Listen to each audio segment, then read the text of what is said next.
Bonjour tout le monde et bienvenue dans Club Tutoriel Informatique. Dans cette vidéo-là, on va voir comment installer Docker. Docker est un outil de virtualisation au niveau de système d'exploitation qui automatise le déploiement des applications à l'intérieur des conteneurs. Comme vous allez voir, si on va aller directement sur le site de Docker, vous allez voir à ce niveau-là overview et les informations nécessaires. Il y a la documentation, comment faire l'installation et tout ça, comme vous allez voir ici, qu'est-ce qu'un conteneur et qu'est-ce qu'une image de conteneur.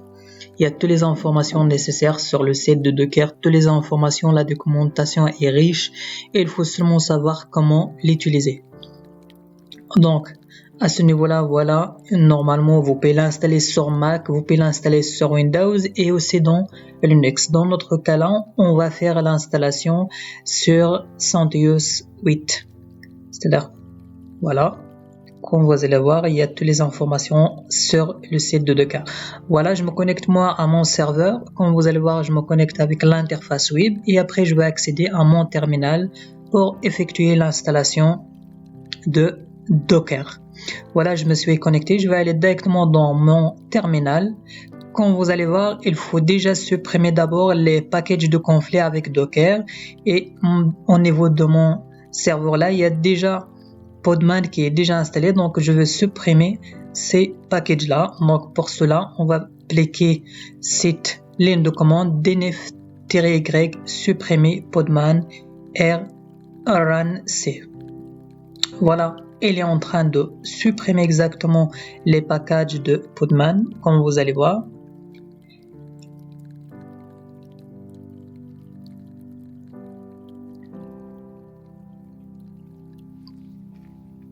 Ça prend un peu de temps. Voilà, elle a terminé.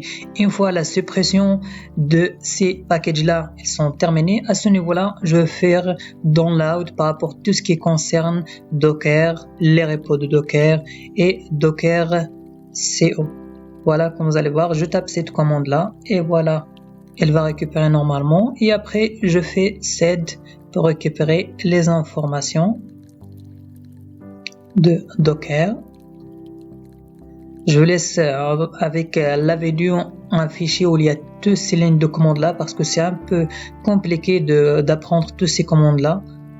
Donc je vais vous laisser un fichier avec lequel il y a la documentation par rapport à cette installation là.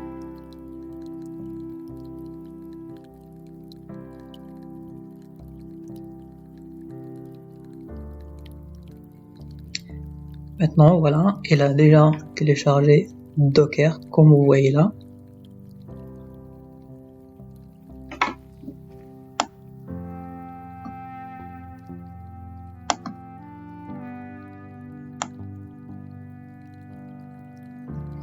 Voilà, elle est en train de télécharger tous les paquets nécessaires par rapport à Docker, comme vous allez voir.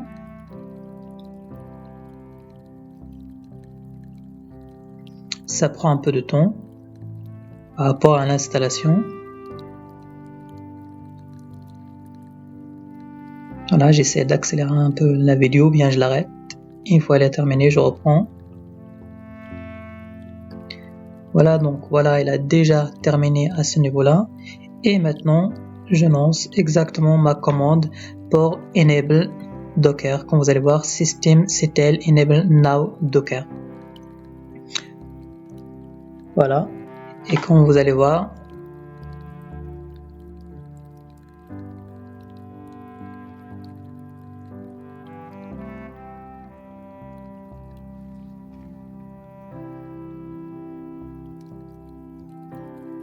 voilà, je vais faire RPM dans mon Docker et après je peux vérifier exactement aussi la version de mon Docker qui est installé. Voilà, version Docker avec la commande version Docker. Voilà, comme vous voyez, la version qu'il a installée. Et maintenant, je peux exactement télécharger l'image de CentOS. Voilà. Télécharger une image officielle et créer un conteneur comme vous allez voir à ce niveau-là. Voilà, je télécharge Docker Pull CentOS et comme vous allez voir, elle va télécharger l'image de CentOS qui est la taille à ce niveau-là, ça convient à 83 mégaoctets. Donc, c'est rien exactement avec l'image de CentOS pour l'installation. Ça peut aller jusqu'à 11 Go, 10 Go. Voilà, comme vous voyez, une fois le téléchargement exactement de mon image a été terminé, j'exécute echo à l'intérieur de ce conteneur. Comme vous allez voir, j'exécute cette commande-là, docker run CentOS bin echo, bienvenue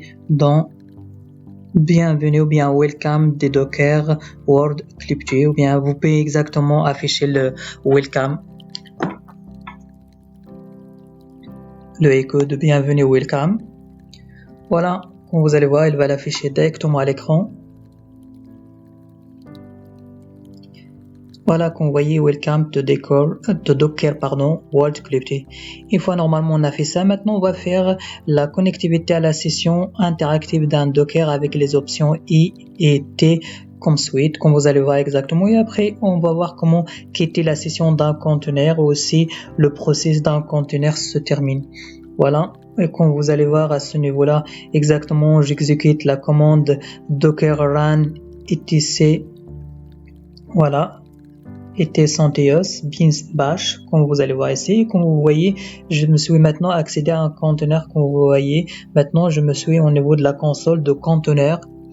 Et après, voilà, si je fais nm-a, vous allez voir que je suis maintenant entré en CentOS que je viens de exactement télécharger tout à l'heure. Voilà.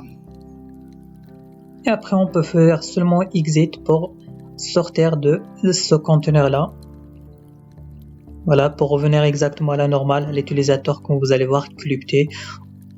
Voilà, exit. Et voilà, comme vous voyez, je me suis revenu maintenant à Clip2.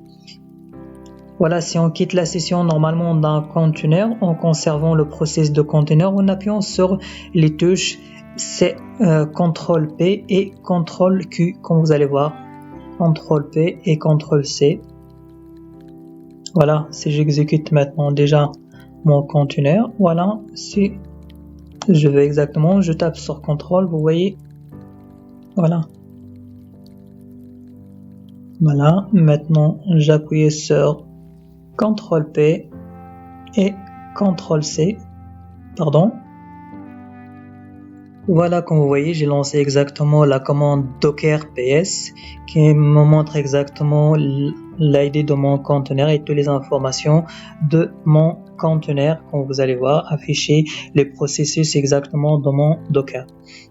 Après ça, on peut se connecter exactement à la session de conteneur en utilisant docker attache exactement et on sélectionne directement le conteneur ID et après on peut se connecter directement à notre docker. Donc à ce niveau-là, voilà, docker attache, voilà, et après je récupère l'ID de mon conteneur. Comme vous allez voir, je me suis maintenant rentré dans mon docker, comme vous allez voir. Voilà, pour arrêter exactement le processus, je vais exactement directement faire docker kill et après je vais mettre directement l'ID, l'identifiant, bien l'ID de mon conteneur, comme vous allez voir à l'écran. Et après ici, je lance la commande docker ps, comme vous allez voir, et j'ai plus un conteneur qui tourne toujours. Et voilà, à la prochaine vidéo. Après, on termine avec l'installation des conteneurs, des images et des services et aussi utiliser le fichier Dockerfile. Voilà, à la prochaine vidéo. Bonne journée. Au revoir.